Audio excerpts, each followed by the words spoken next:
Welcome to the second intermission report, brought to you by your New England Ford dealers. Claude Julien hoisting the Stanley Cup. Was it really 13 years ago? My goodness.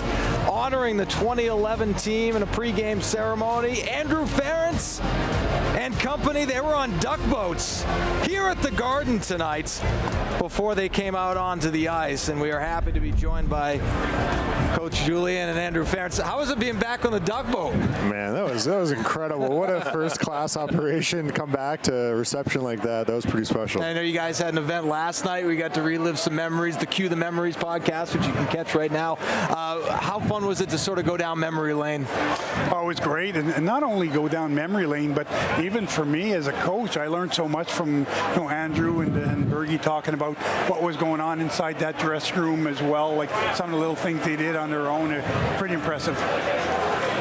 I want to know, when you're watching the game from up here, you're standing next to us. By the way, you guys are lucky. They scored a couple of goals in the air. As a coach, are you watching it differently now? Or do you still break it down in your head? And what do you think so far of the Bruins, especially their structure defensively? Well, you're right. Once a coach, always a coach. I watch games even on TV, and I'm looking at the structure, and I'm looking at where the mistakes are made, and then whether the weakness is in the D zone, offensive zone, whatever it is. You always, unfortunately, I have a hard time just watching the game and enjoying it. It's ingrained in us, and it's hard to get rid of. Yeah, I don't know. They got a chocolate cake up in the suite. I've been eating that. Yeah, but I've been watching the physicality. We're not watching the forecheck.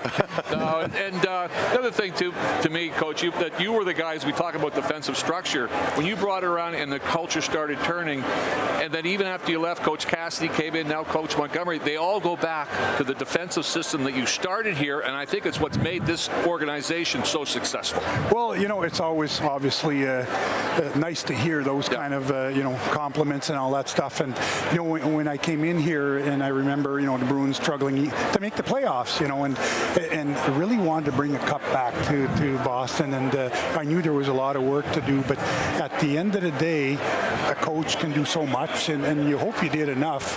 But the players themselves that we had, the character, like I talk about winning a Stanley Cup, the number of leaders in that room far surpassed any team I ever had. And it didn't matter about whether you were a top goal scorer or that.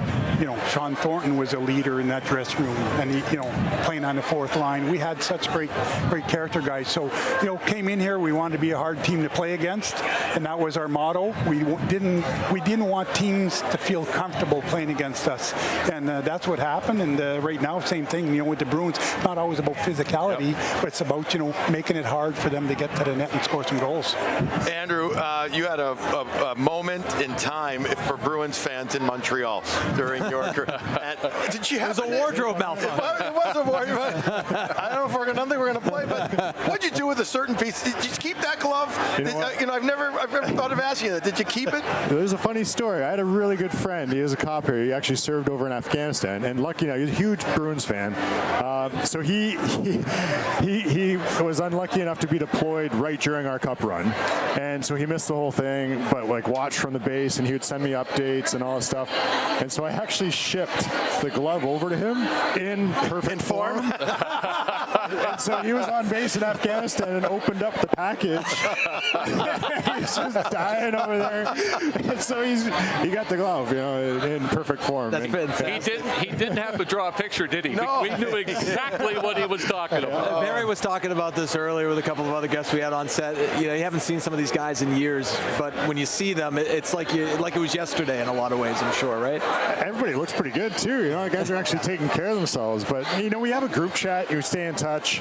Obviously, it's easier that way. But it's good to get caught up. Yesterday, just sharing stories, and all the stories get bigger, and we're all better than we used to be. But it's really nice. I think it's just, like I said, obviously for the organization to bring us all back and treat us so well, and they're feeding us and taking us down to the locker room today. And I remember sitting in the locker room, and Bobby Orr would come in and and Ray Bork, and like, wow, these guys did so much for the city, and I'm I'm not Bobby Orr, but we did something for the city. Yeah, We had a did good you time. ever? Yeah, Did you ever? you know, it's fun to be part of that legacy now. Well, it's been a special season. Yes, it is. Certainly special tonight to see you guys out on the ice and recognized for that 2011 Stanley Cup run. We appreciate your time here as well. Thank you. Thanks for the memories, boys. Thanks for having us, guys. Good to see you, Coach. Appreciate it. Thank you very much.